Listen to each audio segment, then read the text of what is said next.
Sabar dan syukur itu harus ada impact-nya ya, harus ada.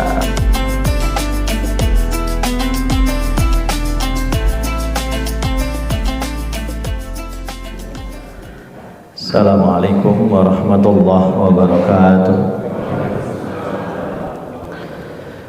Bismillahirrahmanirrahim. Alhamdulillahi bini'matihi tatimmus shalihat. Wassalatu wassalamu ala fakhril kainat Sayyidi Sadat Muhammad ibn Abdillahi Rasulillahi sallallahu alaihi wasallam. Ashhadu an la ilaha illallah wa ashhadu anna Muhammadan abduhu wa rasuluhu, amma ba'd. Hadirin hadirat Bapak Ibu yang Allah muliakan, alhamdulillah di Sabtu pagi ini kita semua izin Allah telah melaksanakan qabliyah subuh, salat subuh jamaah, tentu dengan harapan Allah Subhanahu wa taala senantiasa menganugerahkan sehat wal afiat kepada kita semua, juga rezeki yang banyak, berlimpah barokah, keluarga yang sakinah, mawaddah warahmah, dan turunan yang soleh dan salihah. Amin ya Allah ya rabbal alamin. Materinya masih kesibukan penghuni surga, tafsir surah Yasin ayat 58. Bapak Ibu yang Allah muliakan, ketika penghuni surga itu masuk ke dalam surga, maka disambut dengan kata-kata keselamatan. Allah Subhanahu wa taala berfirman, A'udzubillahi minasyaitonirrajim. Bismillahirrahmanirrahim. Salamun qaulam mir rabbir rahim.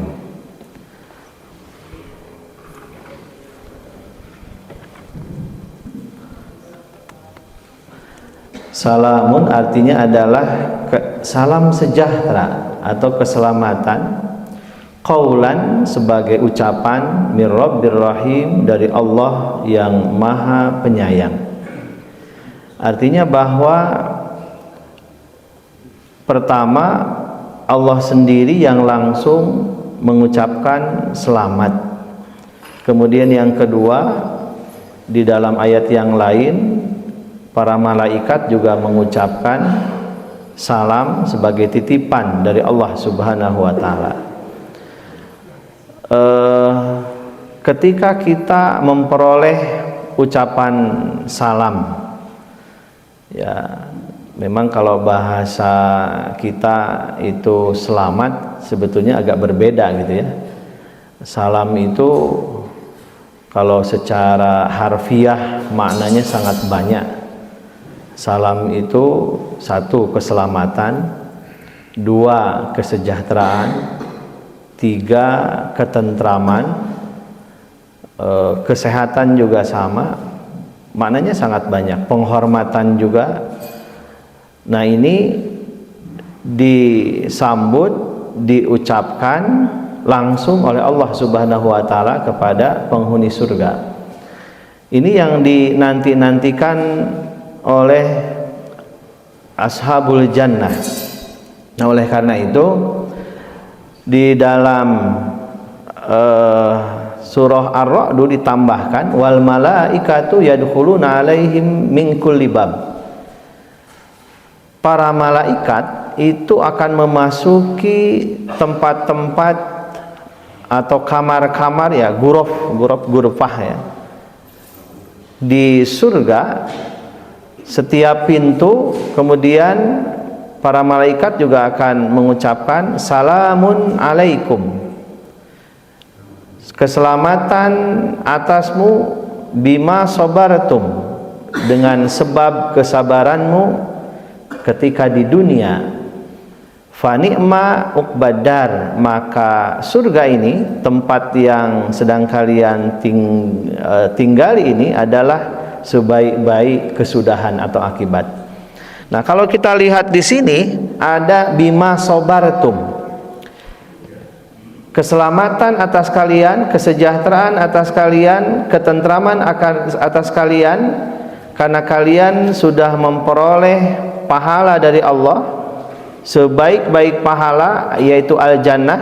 Nah, Bapak Ibu, seringkali di dalam beberapa hadis sebutkan ya, misalnya al-hajjul mabruru laisa lahu jazaohu illal jannah. Haji yang mabrur tidak ada balasan yang pantas kecuali surga. Seorang perempuan, di dalam hadis disebutkan perempuan yang menjaga sholat 5 waktu, menjaga kehormatan suaminya, wasomat syahroha, dia berpuasa di bulan suci Ramadan, menjaga harta benda suaminya dan sebagainya, fadkhulil jannata, silahkan masuk ke surga, min ay abwabin ma syi'ti, dari pintu mana saja. Itu salah satunya. Tetapi di sini disebutkan bima sobartum, kalian memperoleh surga itu dengan sebab kesabaran kalian. Ini kata kunci ya, sabar. Berarti memang di dunia ini kita harus senantiasa sabar. Al-Baqarah 45 memberikan rumusan kepada kita, wasta'inu bis sabri was shalah. Memohon pertolonganlah kepada Allah dengan 2 hal, sabar dan salat. Lalu diulang di juz 2. Ya ayyuhalladzina amanu sta'inu bis sabri was shalah.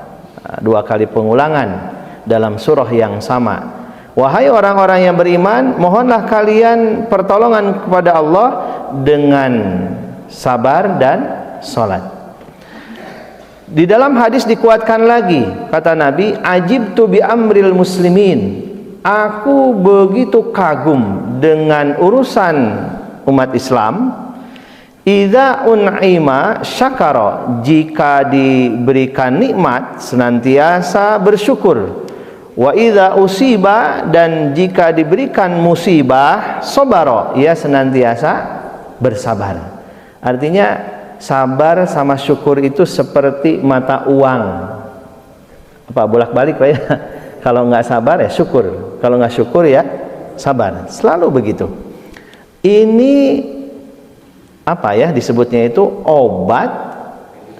Ini adalah prinsip yang paling utama supaya kita memperoleh kebahagiaan.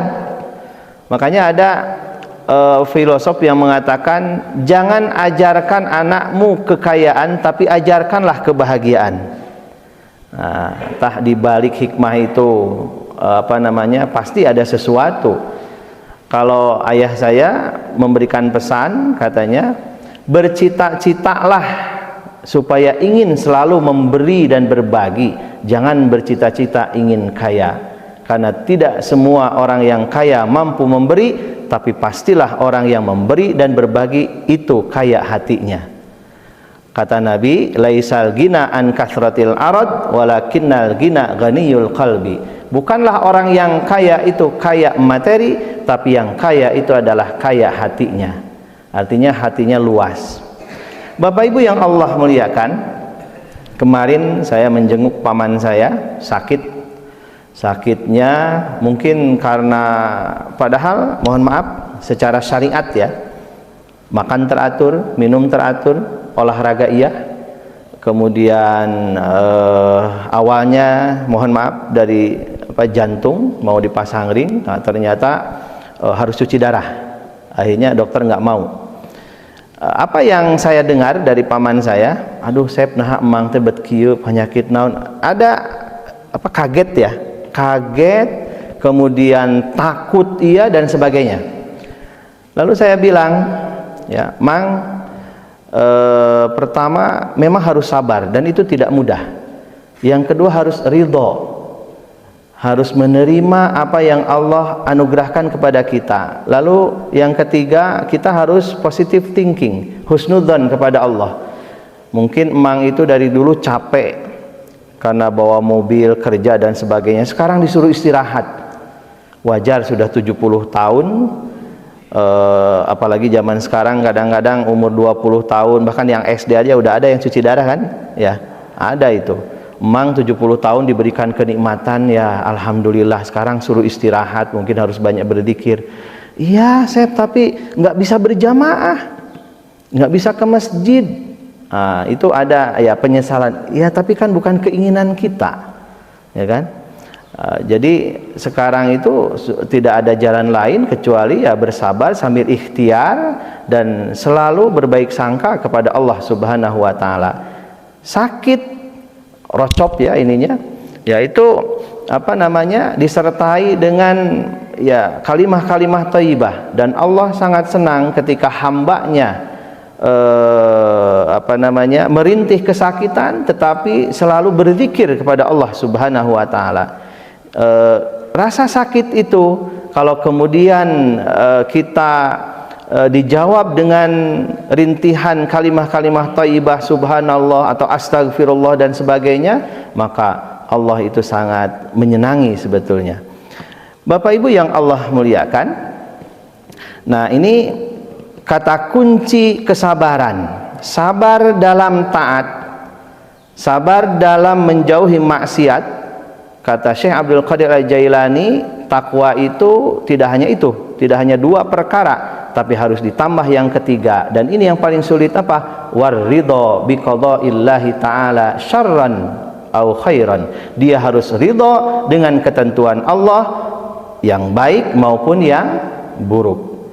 Kan sementara ini kan kebanyakan definisi takwa itu hanya imtitsalu awamirillah wajtinabun nawahihi, melaksanakan apa saja yang Allah perintahkan dan menjauhi apa yang Allah larang. Tetapi ternyata yang ketiga, dan ketiga itulah yang tentu tidak mudah, yaitu ridho. Nah ridhonya itu Bapak Ibu yang kadang-kadang sulit, kita tidak bisa menerima. Ya Allah, kenapa tahajud tiap malam, duha tiap pagi, baca Al-Quran iya, kok dagang saya sepi terus? Ya Allah, kenapa padahal saya sering berbagi dan sebagainya, tapi ada saja orang yang memfitnah saya misalnya, menipu saya dan sebagainya. Ya itulah hidup, itulah ujian. Dan itulah di dunia. Tidak ada seorang pun yang kemudian bebas dari godaan, tidak ada. Tukang kompor digoda, profesor juga ya digoda, tukang ngarendos digoda, dokter Anes walaupun sekarang sudah tidak ada dokter Anes ya, digoda.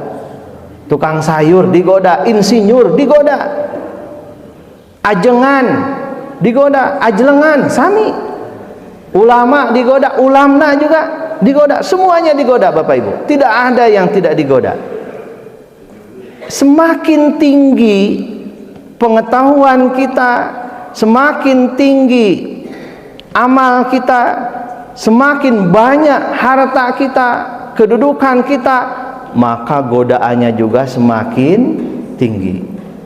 Bapak Ibu punya bintang satu lah, kira-kira setannya juga berbintang.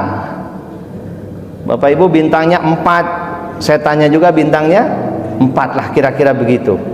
Oleh karena itu maka kita harus senantiasa waspada.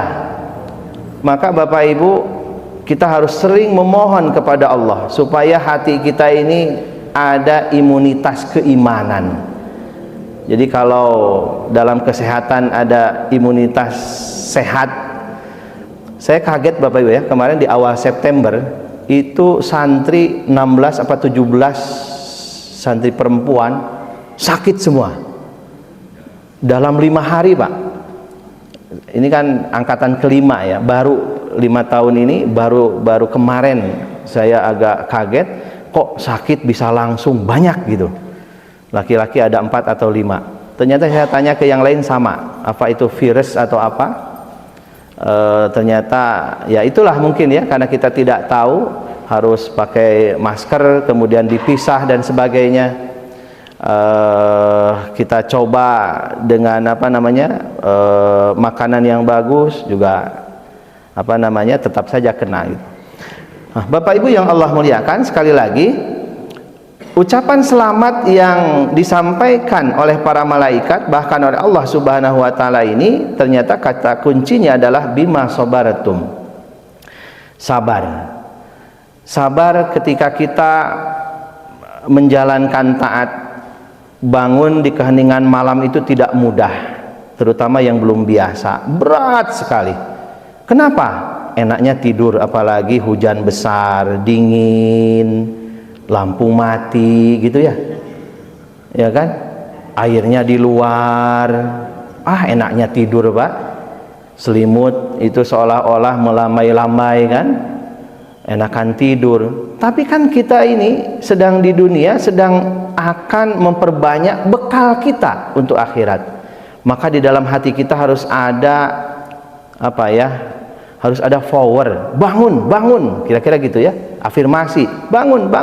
Kamu kan sudah tidur dari jam 9 malam, rasanya cukup kalau bangun jam 3, 6 jam misalnya, masa 6 jam tidak tewareg sarena gitu kan. Ayo bangun, rekes, sholat malam, jadikan rumahmu sebagai tempat untuk bersujud dan sebagainya. Bapak Ibu yang Allah muliakan, itu penting bagi kita ya, menasehati diri kita oleh hati kita sendiri itu lebih baik. Kadang-kadang kalau dinasehati orang, kadang-kadang kita juga kurang gitu ya, walaupun itu juga harusnya kita mampu atau menerima nasihat dari orang, karena salah satu hati kita keras ini karena tidak mau menerima nasihat. Kita lanjut lagi. Kepada ahlul jannah dikatakan salam sebagai ucapan selamat dari Allah yang Maha Penyayang. Diriwayatkan dari Jabir, sesungguhnya Nabi Muhammad SAW bersabda, tatkala penduduk surga berada dalam kenikmatan, terpancarlah satu cahaya kepada mereka, lalu mereka mengangkat kepalanya, maka seketika itu Allah menampakkan diri di atas mereka. Nanti ini diulang lagi. Kemudian Allah berfirman, Assalamualaikum ya ahlal jannah.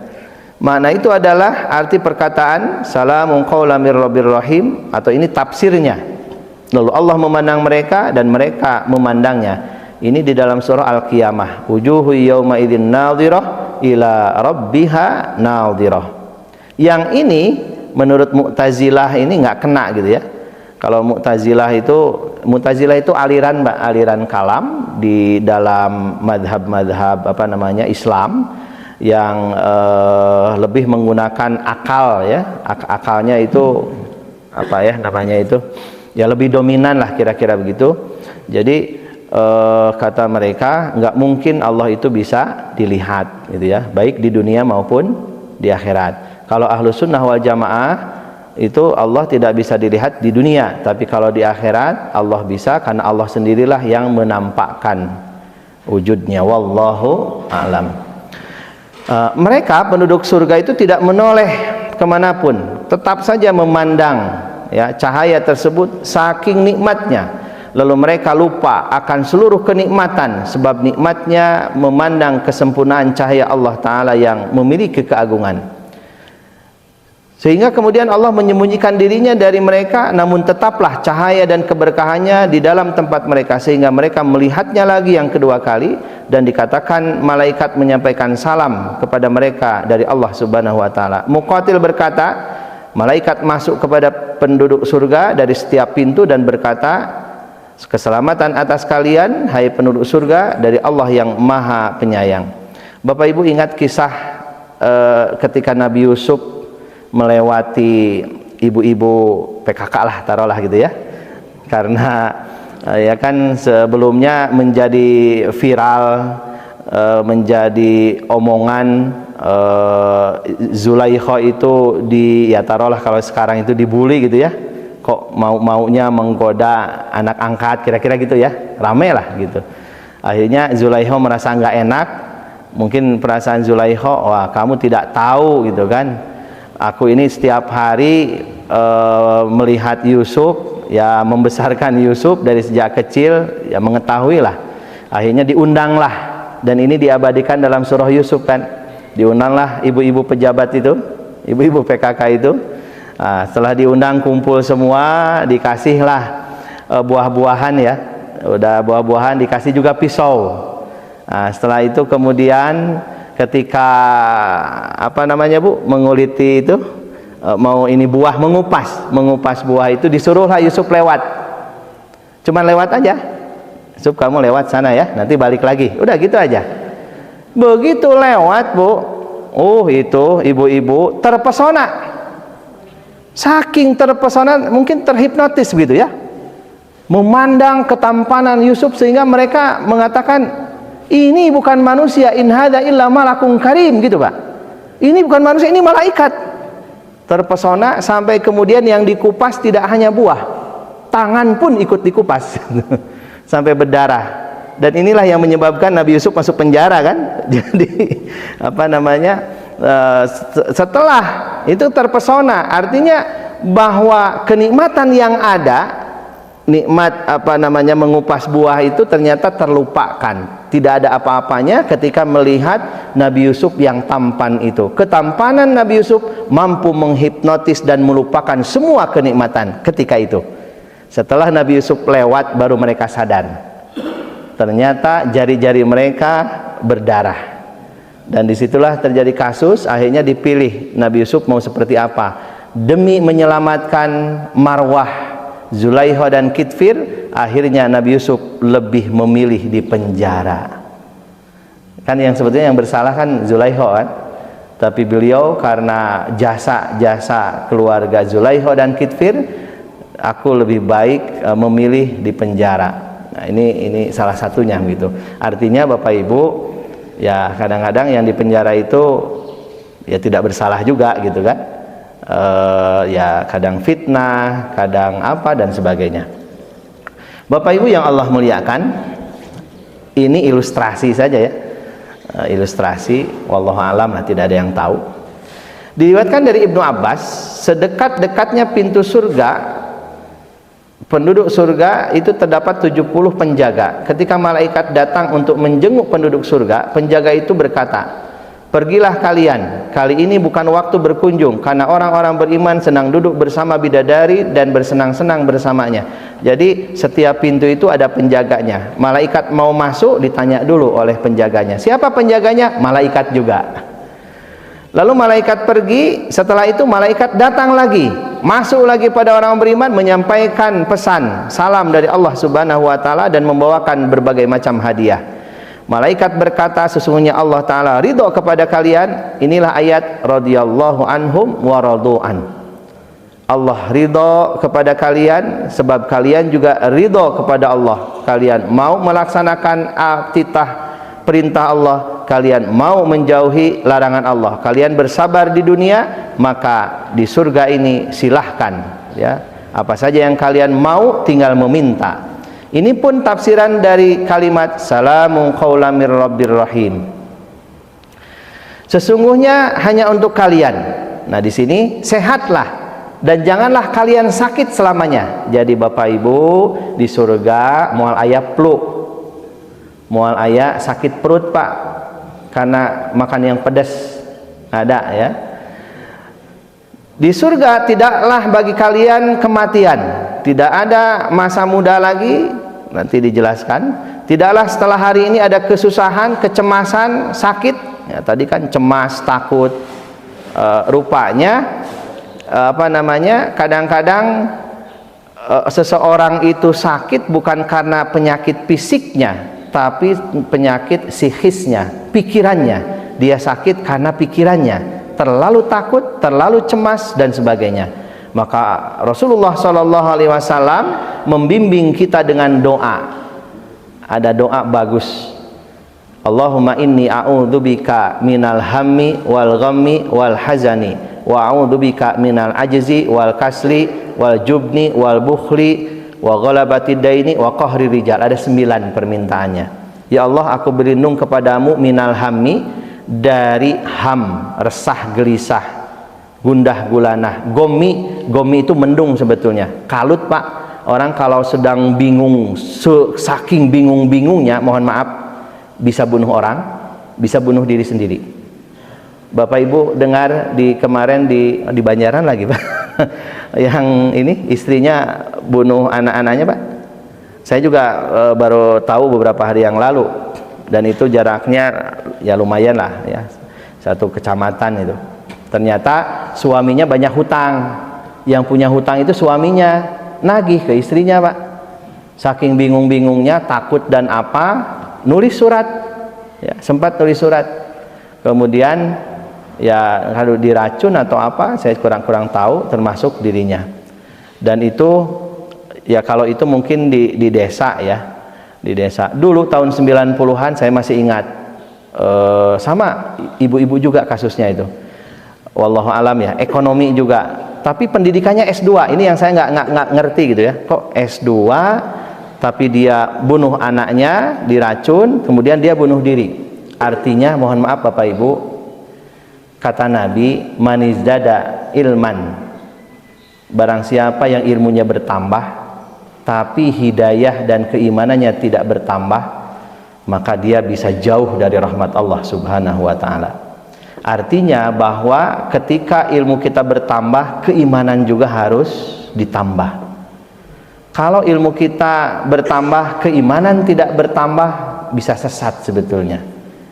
Jadi makanya di dalam Al-Quran itu, Bapak Ibu coba kita renungkan ya. Kalau Bapak Ibu baca Al-Quran, walladzina amanu wa amilus solihat, orang yang beriman setelah itu beramal soleh. Di situ tidak disebutkan berilmunya gitu kan. Innalladzina amanu wa amilus solihat, mesti iman amal soleh. Tetapi ketika berilmu, yarfa'illahu alladzina amanu minkum walladzina utul ilma darajat. Baru di situ ada ilmu, tapi lagi-lagi di depannya ada iman dulu. Nah, artinya bahwa orang yang banyak ilmunya, kalau imannya tidak ada, ya dia akan jauh dari rahmat Allah Subhanahu wa ta'ala. Akhirnya apa yang terjadi, mohon maaf, dewasa ini kita tahu orang tujuannya mengkritik. Oke ya, mengkritik itu bagus, itu kan salah satu bentuk dari wasiat. Tapi kalau melalui media sosial bukan mengkritik.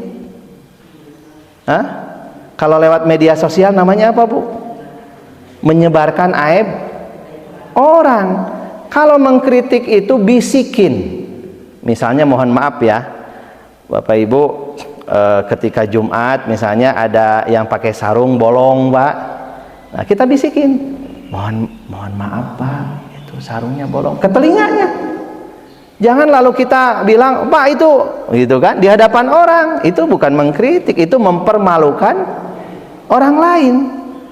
Jadi apa ya, kita melihat, oh ini kritik, iya, tapi caranya bukan begitu. Kalau di depan publik, apalagi media sosial, itu bukan mengkritik, itu menjatuhkan orang, menjatuhkan muru'ah. Sementara ajaran kita, apa ajaran kita? Kata hadis, di dalam hadis sebutkan, orang yang menutupi aib saudaranya, maka Allah Subhanahu wa ta'ala akan menutupi aibnya di yaumul qiyamah nanti. Itu hadis Bapak Ibu. Oh ini kan fakta dan sebagainya. Oh itu kalau di persidangan silahkan. Kan ini beda lagi. Kalau misalnya melaporkan, kan sekarang juga kemarin ya KPK mengumumkan silahkan melalui saluran resmi. Nah itu kan sudah beda.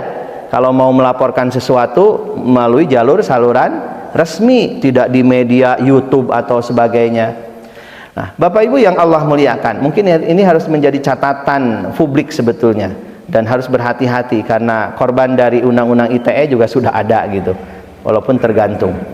Bapak Ibu yang Allah muliakan, kita lanjutkan lagi sekali lagi bahwa penduduk surga itu insya Allah ya sehat, ya, kemudian tidak ada sakit, kemudian kata malaikat, sesungguhnya kalian dalam setiap saat itu berada dalam kebaikan dan keberkahan. Untuk kalian makan dan minum, tidaklah bagi kalian kencing, ya. Kemudian bebek juga, jadi tidak perlu memikirkan aduh gimana spiteng gitu kan. Kemudian tidak bau, kemudian tidak pula ada air liur, ludah, ingus, kutu, nyamuk, bau mulut gitu kan. Kan Bapak Ibu kita juga dengar dari hadis kan, bahwa orang yang berpuasa itu mulutnya baunya bau minyak misik gitu kan. Ya itu kan di surga.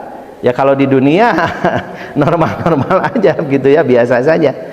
Napas-napas kalian tersirat tasbih, keringat kalian harum semerbak seperti misik dan inbar, bibit misik dan tidaklah dalam jasad kalian terdapat bulu kecuali penghalang untuk memperindah seperti pelupuk mata dan kuku. Ukuran tinggi, nah ini penduduk surga seperti tingginya Nabi Adam alaihissalam, 60 dhira kurang lebih ya, 30 meter kurang lebih, ada yang mengatakan 27 sampai 33, dan usia mereka seusia Nabi Isa alaihissalam 30 sampai 33 tahun. Ketampanan mereka seperti ketampanan Nabi Yusuf alaihissalam. Suara mereka seperti suara Nabi Daud. Bapak Ibu, kalau Nabi Daud sudah ngaji kitab Zabur, konon katanya dalam riwayat itu angin itu bisa diam, saking indah-indahnya suara beliau. Sedangkan bentuk tubuh penduduk surga itu seperti bentuk tubuhnya Nabi Muhammad Rasulullah sallallahu alaihi wasallam. Diriwayatkan dari Abi Sa'id Al-Khudri, sesungguhnya Rasulullah SAW bersabda, paling sedikitnya dalam kamar penduduk surga, ini kamarnya satu, tapi di dalam kamar itu ada 72 kubah yang terbuat dari satu mutiara. Setiap kubah terdapat kursi yang terbuat dari permata. Setiap kursi terdapat 70 alas yang terbuat dari sutra tipis, sutra emas, dan sutra halus. Dan di samping alas itu terdapat bantal terbuat dari tekstil berbahan lunak halus dari permata asli. Jangan dibayangkan seperti di dunia ya, ini berbeda. Ini hanya ilustrasi saja Bapak Ibu. Di atas alas itu terdapat bidadari. Nah, bapak-bapak tersenyum pasti ini ya. Di atas bidadari itu ada 70 pakaian hias. Jadi ilustrasinya, seandainya bidadari itu mengenakan 70 lapis pakaian, maka masih terlihat ya, masih terlihat ngalangkang kira-kira gitu, saking cantiknya. Sedangkan tulang sumsum bidadari itu terlihat dalam rongga, tulangnya transparan. Seandainya satu dari bidadari itu melihat ke dunia, maka reduplah sinar matahari dan bulan. Kenapa? Karena terhalang oleh sinar kecantikannya. Dan seandainya air dari mulutnya atau ludahnya menetes ke bumi, niscaya air laut menjadi manis. Ini pun analogi ya, sebab manis airnya mulut bidadari itu. Dalam riwayat yang lain disebutkan setiap orang mukmin memiliki tenda atau gazebo yang terbuat dari satu mutiara, sedangkan luasnya 70 km. Di sampingnya terdapat 4 kursi, di atas setiap kursi itu terdapat bidadari, dan setiap bidadari itu memandang pemiliknya. Wallahu alam. Ini dari tafsir surah Yasin yang disusun oleh Syekh Hamamizadah. Ini kira-kira. Lalu ibu-ibu bagaimana? Oh, ibu-ibu lebih cantik daripada bidadari tentunya. Dan apa namanya, seorang istri di dunia ya, dia akan menjadi istri suaminya di akhirat kelak. Bagaimana kalau nikahnya berkali-kali? Nah, Bapak Ibu, ada riwayat yang terakhir. Konon katanya yang dihitung adalah yang terakhir. Makanya ada apa namanya, ada yang tidak menikah gitu ya. Kenapa? Saya ingin suami saya di surga yang itu gitu kan. Ya wallahu alam, karena itu adalah kehendak Allah Subhanahu wa taala. Tetapi ya ada keterangan yang menyebutkan seperti itu, bahwa satu, seorang istri apabila dia menjadi ahlul jannah maka lebih cantik daripada bidadari. Yang kedua, bahwa dia akan bersuamikan dengan suaminya yang di dunia. Kalau dia menikah beberapa kali, di dalam keterangan disebutkan yang menjadi suaminya adalah suami terakhir ketika di dunia. Wallahu alam. Bapak Ibu yang Allah muliakan, ini mah hanya ilustrasi saja. Dalam surga itu terdapat 4 sungai. Ada sungai madu, sungai susu, sungai khamar, sungai air juga yang biasa. Ini dalam Al-Quran disebutkan. Sebagian ulama berkata dalam surga ada 1 sungai, tetapi didapati sekitar air minumnya 100 makanan, berbagai sumber mata air. Ada sungai-sungai yang mengalir. Ini yang jannatin tajri min tahtihal anhar gitu ya, dan sering disebut berulang-ulang itu. Semuanya mengalir terpisah dari sungai-sungai itu. Ada namanya sungai Zanzabil, Salsabila, kemudian Rahik ya, Rahikum Maktum dan sebagainya. Ini ilustrasi saja, tapi sulit ya.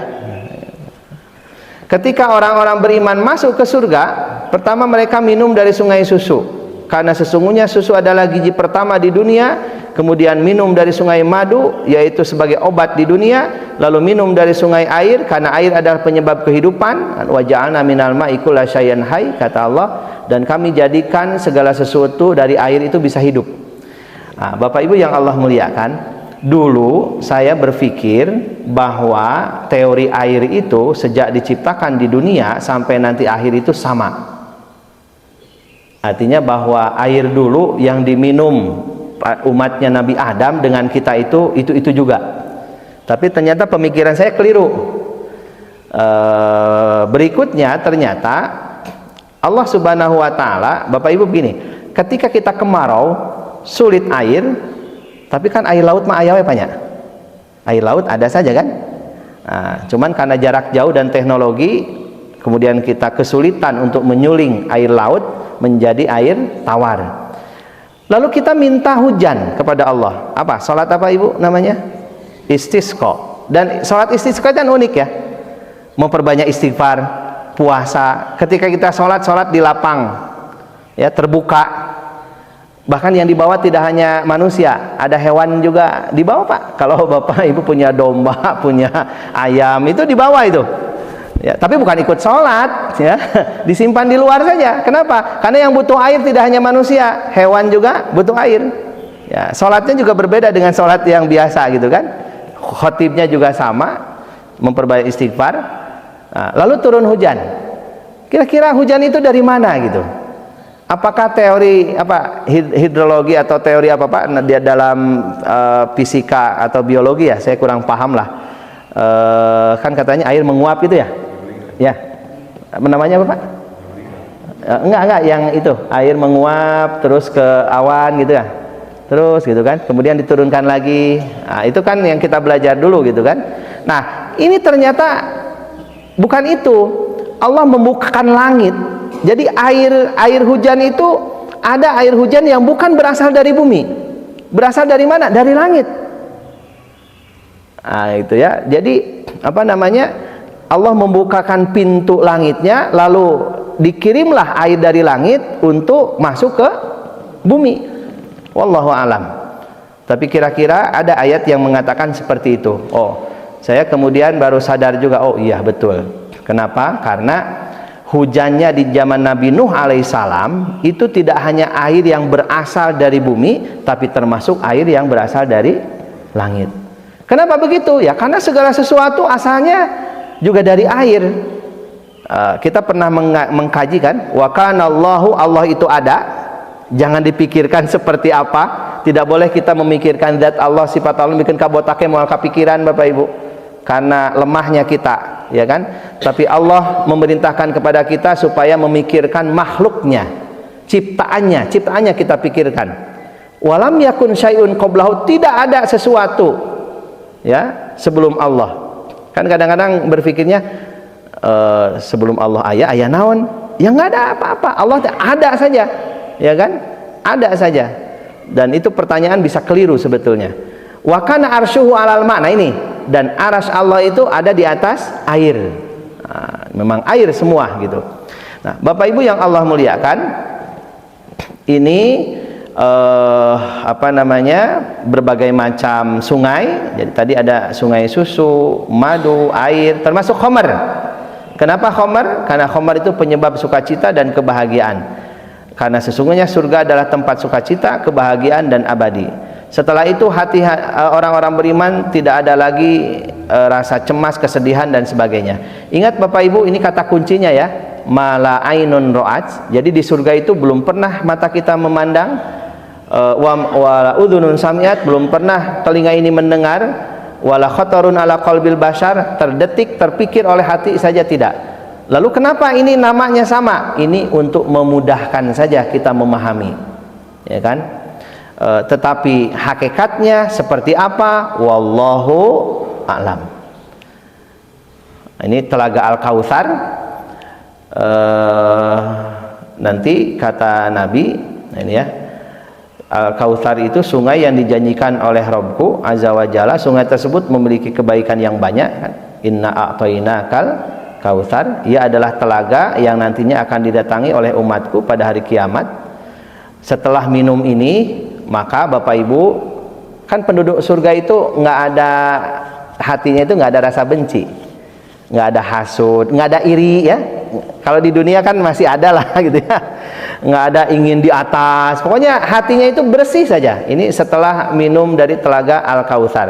Ada sebetulnya doa ya, doa untuk itu ya, supaya di dalam hati kita tidak ada rasa kebencian dan dirubah dengan rasa rahmah kasih sayang, sekalipun kepada orang yang berbuat jahat kepada kita. Apa? Rabbana la taj'alna fi qulubina ghillal lil ladzina amanu. Itu, ya Allah, jangan ada di dalam hati kita ini rasa dendam, benci kepada orang-orang beriman lagi, gitu kan? Karena kadang-kadang kita melihat ini sakit hati, akhirnya benci dan sebagainya.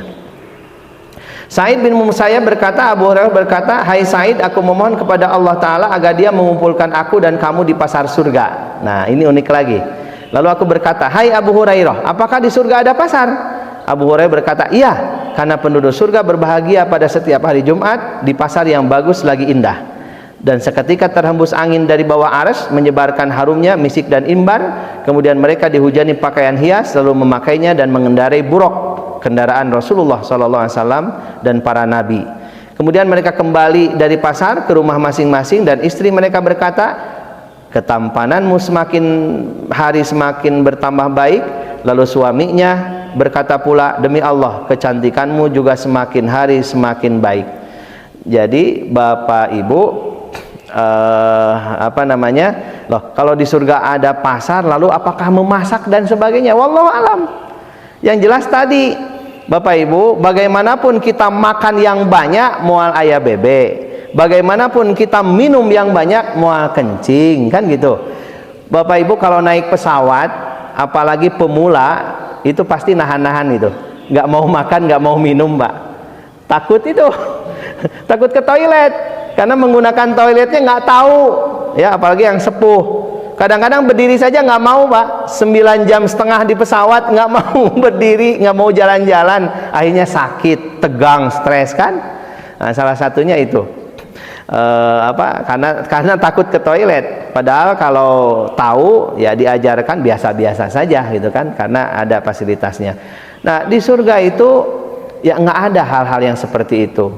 Tadi sudah dijelaskan bahwa semua kotoran itu dikeluarkan melalui keringat, dan keringatnya itu harum, tidak bau dan sebagainya. Lalu ini ada pasar dan sebagainya. Wallahu alam, itu kan kesenangan-kesenangan saja.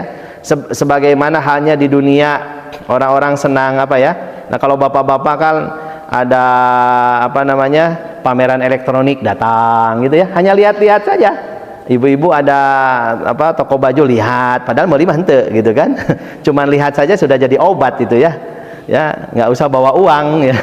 Cuman lihat-lihat saja dan sebagainya. Artinya ya kesenangan. Intinya di surga itu kesenangan, tidak ada kesedihan dan sebagainya.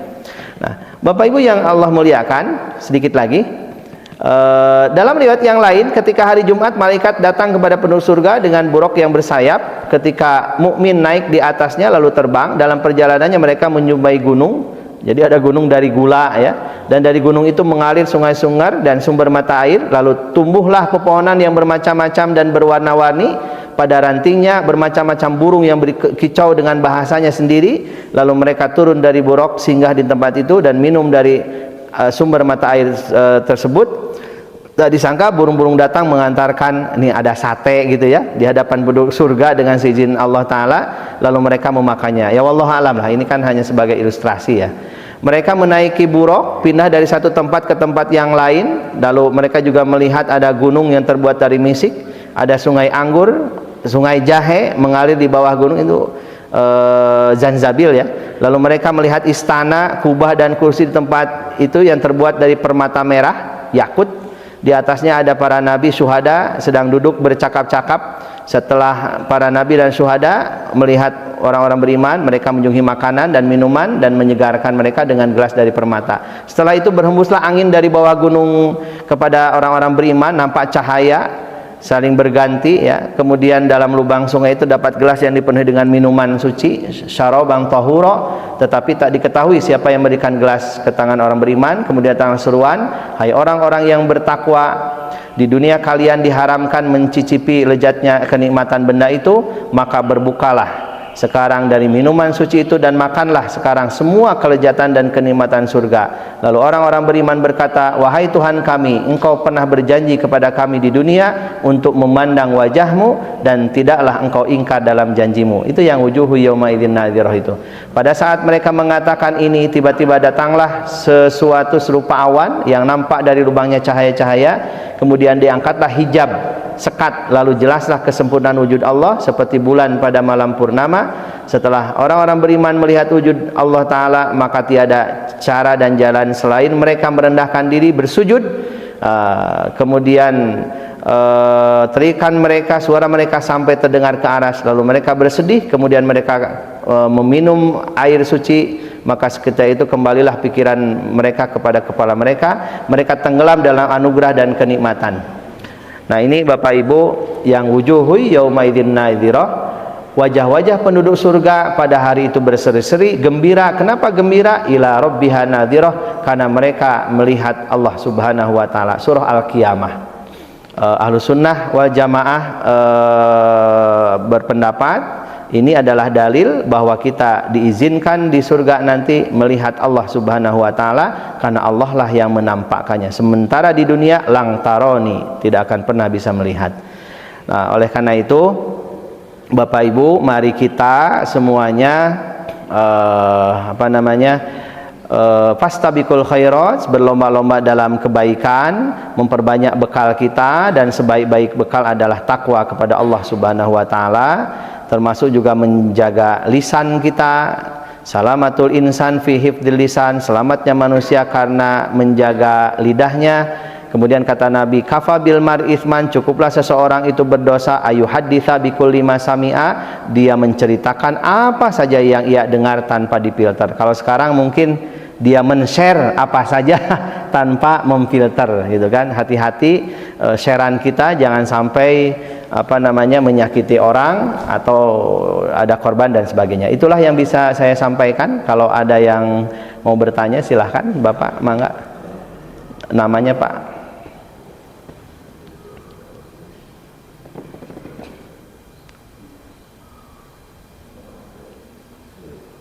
Oh, itunya ada. Tadi disebutkan bahwa surga itu merupakan puncak dari kebahagiaan dan kenikmatan. Untuk mencapai itu, di hak Muslim, hadisnya Rasulullah bersabda bahwa iman itu terdiri dari sabar dan syukur. Itulah yang membawa kita ke kehidupan di surga nanti. Saya ingat orang tua dulu, sabar dan syukur serta ikhlas itu kudu aya tapakna. Lamun hirup sabar syukur aya tapakna, baru tercapai apa yang tadi kita sudah tadi. Jadi kalau saya ilustrasikan, kalau kita meninggal itu bukan apa yang kita bawa, tapi apa yang kita tinggalkan. Maka orang sudah menyebutnya tapak. Nah, mohon Pak Ustaz dijelaskan kembali agar kita paham sebetulnya mencapai surga itu apa yang kita tinggalkan. Mungkin itu Pak Ustaz. Terima kasih. Iya, terima kasih banyak Pak. Tapakna. Satu lagi ya. Jadi dikatakan bahwa kalau kita mendapat musibah, bersabar dan sholat. Dan saya ingin penjelasan dari Ustaz. Dan sholatnya itu ada sholat khusus atau sholat memang sholat yang kita biasa lakukan gitu, wajib dan sunnah. Itu aja Ustaz. Ya. Terima kasih banyak. Masih ada Ibu? Biar nanti sekalian ya. Dari ibu-ibu ada? Cukup dulu ya. Baik, betul Pak Haji ya, bahwa sabar dan syukur itu harus ada impactnya ya, harus ada apa namanya, bekasnya atau berdampak, kira-kira seperti itu. Tentu dampaknya itu tidak hanya untuk dirinya sendiri, tetapi juga bisa berdampak kepada yang mikro, itu keluarga ya. Dan itulah yang berdampak, itulah yang kemudian dia dalam bentuk kata-kata qaulan atau wa qulu linnas husna, kata-kata yang baik, kata-kata yang bijak, kemudian juga nasihat dalam bentuk sikapnya begitu bijak dan sebagainya, yang kemudian kita sebut dengan akhlak mulia atau akhlakul karimah. Mohon maaf kalau kemudian dia bersabar, bersyukur, tetapi ternyata kata-katanya menyakiti, kata-katanya mengejek, membuli, sikapnya juga arogan, sombong, maka itu belum berdampak, hanya baru teorinya saja gitu kan. Artinya betul bahwa segala sesuatu itu harus berdampak baik, dan dampak, semakin besar dampak yang baik atau positif itu, sebetulnya itulah rahmatan lil alamin ya. Allah Subhanahu wa taala berfirman, hanya saja terus terang kita ini lemah.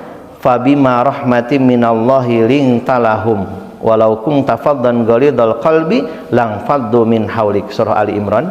Maka dengan sebab engkau berlaku lemah lembut wahai Muhammad ya, engkau mereka itu mau mendengar, maksudnya orang-orang kafir ya, mau mendengar. Seandainya engkau itu keras ya, walau kunta faddan ghalidhal qalbi, keras hati kemudian kasar, lang faddu min haulik, tentu mereka akan lari darimu. Ini juga akhlak mulia sebetulnya, walaupun tentu ada batas-batasannya ya Bapak Ibu ya, batas-batasannya. Dan Nabi itu tidak bersikap sendiri kecuali atas perintah Allah Subhanahu wa taala. Oleh karena itu maka kalau kita melihat kata Nabi, innama bu'itsu li utammima makarimal akhlak, sesungguhnya aku diutus ini adalah untuk menyempurnakan akhlak, itu dampak Pak, betul bahwa sabar dan syukur. Ada satu tadi ikhlas ya, ikhlas, dan apa namanya, tentu ikhlas ini yang kemudian meliputi atau mengunci sabar dan syukur itu memang ikhlas. Ikhlas ini ilmu yang sangat tinggi, apa ya, kalau disebut ilmu pamungkas gitu ya, pokoknya ilmu yang paling tinggi ini ya ikhlas. Karena untuk ikhlas itu tidak mudah, karena kalau sudah ikhlas itu sudah nggak akan, di dalam ciri ikhlas itu nggak ada penyesalan di dalam hati ketika kita berbuat baik ya. Jadi ikhlas itu sudah menerima, sebenarnya ridho dengan ketentuan Allah itu ya ikhlas juga sebetulnya. Maka orang kemudian mengatakan, lihatlah surah Al-Ikhlas katanya, di dalamnya tidak ada kalimat ikhlas ya, tidak ada kalimat ikhlas, tapi namanya surah Al-Ikhlas. Tidak perlu nama kita disebut, karena tidak disebut lalu tidak ikhlas misalnya, nggak begitu juga gitu ya, dan sebagainya. Jadi kata para ulama, ketika kita berbuat baik tidak perlu diingat-ingat, tapi kalau kita punya dosa, ingat-ingatlah dosa kita, supaya kita terus memohon ampunan kepada Allah. Sehingga Bapak Ibu, hikmahnya mungkin mari kita jadikan sabar syukur ini berdampak terhadap diri kita dalam wujud akhlak mulia, tutur kata yang baik, menunaikan kewajiban kita di keluarga, ya intinya akhlak mulia. Karena inti dari berbagai apa namanya ajaran itu supaya akhlak kita baik gitu kan, kejujuran, nilai-nilai kejujuran dan sebagainya. Apa yang terjadi kemarin-kemarin ya, apa itu penamparan dan sebagainya lah kira-kira gitu ya. Nah itu kan sebagai bentuk dari akhlak yang tidak baik sebetulnya, apa arogansi dan sebagainya itu ya, tidak menerima dan sebagainya. Padahal kalau kemudian dilakukan dengan ikhlas, ketika kita sudah apa ya, menitipkan anak di sebuah lembaga pendidikan atau pesantren, ya sudah, sadaya-daya mangga ya, selama itu ada di jalur koridor pendidikan yang benar, kita menerima ya, kecuali hal-hal yang lain. Kemudian ini Pak Haji, saya tentang sabar dan sholat ya, ini Al-Baqarah ayat 45, termasuk juga ayat 153 ya. Salatnya salat apa? Di sini tidak disebutkan. Salatnya salat apa?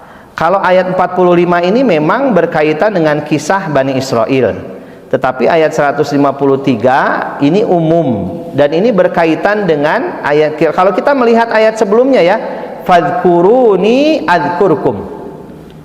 Kata Allah, wahai hambaku, ingatlah aku, sebutlah aku, maksudnya berzikir ya. Dengan bahasa kita, berzikirlah kalian kepadaku gitu. Niscaya aku akan ingat kepada kalian. Kalau kalian mengingatku, aku akan ingat kepada kalian. Kemudian washkuruli, bersyukurlah kalian kepadaku, wala takfurun, dan janganlah kalian kufur. Baru kemudian ya ayyuhalladzina amanu sta'inu bis-sabri was-shalah, wahai orang-orang yang beriman, mohonlah kalian pertolongan kepada Allah dengan sabar dan salat. Innallaha ma'as sabirin. Sesungguhnya Allah bersama orang-orang sabar. Pertanyaannya, salat apa? Itu Pak Haji ya. Tidak disebutkan di sini salatnya salat apa. Tetapi kalau kita kemudian melihat salat itu macam-macamnya, ada salat wajib yang 5 waktu, ada salat sunnah. Salat sunnah dibagi 2, ada yang muakkadah, ada yang ghair muakkadah. Ada salat rawatib. Salat rawatib itu yang mengiringi salat 5 waktu dibagi 2, ada qobliyah, ada ba'diyah. Yang qobliyah ba'diyah dibagi 2, ada yang muakkadah, ada yang ghair muakkadah. Ada yang sangat dianjurkan terutama qobliyah subuh. Karena langsung Nabi bersabda, raqatal fajri khairum minad dunya wa ma fiha. 2 rakaat salat fajar, maksudnya qobliyah subuh itu lebih baik daripada dunia dan isinya. Lalu 2 rakaat sebelum zuhur, 2 rakaat setelah zuhur. Ada yang mengatakan 4 rakaat sebelum zuhur, 4 rakaat setelah zuhur. Ini riwayat ya, fikih. Kemudian ada yang mengatakan qobliyah asar 2 rakaat, bahkan ada yang 4 rakaat. Kemudian juga qobla maghrib, tapi itu ghair muakkadah. Ghair muakkadah itu kadang-kadang dilakukan, kadang-kadang enggak. Makanya kalau puasa kan udah ada langsung qomat gitu ya. Isya juga sama, qobliyah isya ghair muakkadah, kadang-kadang dilakukan, kadang-kadang tidak, ya nggak apa-apa. Tapi kalau ba'da maghrib sama ba'da isya itu termasuk yang muakkadah. Lalu ada sholat tahajud, yang ini maqamah mahmudah. Oh, ini sangat penting Bapak Ibu ya, tahajud ini. Maka kalau kita ingin maqamah mahmudah, kedudukan mulia di sisi Allah bukan manusia, bukan di sisi Allah. Tapi kalau di sisi Allah kita dimuliakan, kalau Allah mau, maka kita akan mulia juga di sisi manusia. Tapi yang dicari bukan manusia, tapi di sisi Allah Subhanahu wa taala. Kan tahajud itu orang lain nggak tahu gitu. Orang lain nggak tahu, kita sendirian. Tapi ya tidak perlu juga kemudian di update status sedang sujud, sedang tahajud gitu ya, janganlah ya. Kalau bangunin boleh gitu kan, tapi hal-hal yang kira-kira riya dan sebagainya jangan gitu ya. Kemudian ada sholat duha, ada sholat hajat. Sholat hajat ini bisa kapan saja Bapak Ibu. Bapak Ibu mau ujian kan gitu ya, ada kebutuhan sholat hajat. Mau bertamu karena mau ada kemauan proposal, atau anak ujian ya sholat hajat. Istri kita melahirkan sungsang sulit, sholat di situ ya, di kamar di situ, di tempat istri kita mau melahirkan, sholat hajat, memohon hajat itu kan butuh. Barang siapa yang butuh kepada Allah, falyusolli raqataini, sholatlah 2 rakaat, itu sholat hajat. Dan sejatinya sebetulnya semua sholat itu hajat kita, hanya hajat yang wajib yang 5 waktu itu gitu kan. Nah itu salah satunya. Jadi dengan sholat, Bapak Ibu ingat kisah Ali bin Abi Thalib kena panah setelah perangnya, dicabut sulit Pak, sakit. Akhirnya kata Ali, ya betul, saat sholat ya, minta tolong ke sahabat yang lainnya, tolong cabutin panah ini ketika saya sholat. Kan ketika sholat nggak boleh berteriak Pak. Kalau berteriak kan batal sholatnya. Jadi gimana pun beliau menahan rasa sakit itu ya, dengan cara apa? Sholat tadi. Kan Ali juga oleh Nabi diuji Pak ya, ketika sholat itu kan diuji. Li, ada apa ya Rasulullah? Aku akan ngasih hadiah. Hadiah apa? Hadiah ya serban. Tapi ada syaratnya. Apa syaratnya? Ya kamu sholat. Kalau sholat kamu khusyuk, nanti aku kasih hadiah. Ya, ketika sholat, ketika sujud ditanya Ali itu, Li, ininya serbanya mau yang hijau apa ya mau yang merah gitu kan? Langsung jawab Ali, lupa itu. Padahal Ali sedang sholat. Gagal itu ketika itu. Nah, itu salah satu. Jadi Nabi pernah menguji sahabat gitu kan? Salah satunya Ali bin Abi Thalib. Sholat itu luar biasa Bapak Ibu. Nabi ketika wafat wasiatnya adalah sholat. As-sholah, as-sholah, as-sholah. Ya. Jadi, dan kita sebagai orang tua, kita sebagai orang beriman akan tenang kalau anak kita sudah mandiri dalam beribadah. Betul Bapak Ibu ya? Jangan tenang dulu kalau keturunan kita belum mandiri dalam beribadah. Harus disuruh-suruh apa gitu kan? Dan sebagainya. Masalah rezeki itu sudah ada urusannya dengan Allah Subhanahu wa taala. Kita sebagai orang tua itu dibikin nggak tenang, resah ketika anak belum dapat kerja, anak belum dapat jodoh, takut teu aya rezekina, belum punya rumah, belum punya apa gitu kan. Seharusnya kita ini harus menjadi sebuah pemikiran kalau anak kita belum mandiri dalam beribadah itu. Tapi kalau ibadah sudah mandiri ya insya Allah lah. Saya kira itu Pak Haji ya. Jadi sholatnya nggak sholat khusus. Tetapi kalau berkenaan dengan memohon pertolongan tadi secara umum adalah sholat hajat sebetulnya. Dan semua sholat itu hajat. Hajat itu kebutuhan. Semakin banyak butuh kita kepada Allah, berarti sholatnya harus banyak. Kira-kira gitu saja. Tidak hanya sholat sih, puasa juga gitu kan. Nabi itu bersyukur dengan cara berpuasa, salah satunya selain dengan cara sholat. Kan ketika ditanya oleh Aisyah, ya Rasulullah, udahlah ibadah sholat tahajud itu ulah kokomoan. Kenapa? Dalam Fathul Bari Bapak Ibu, Nabi sholat 1 rakaat khatam Al-Baqarah, Ali Imran, An-Nisa 5 juz Pak. Hatta tatafattara qadamahu, sampai telapak kaki Nabi itu bengkak karena terlalu lama berdiri.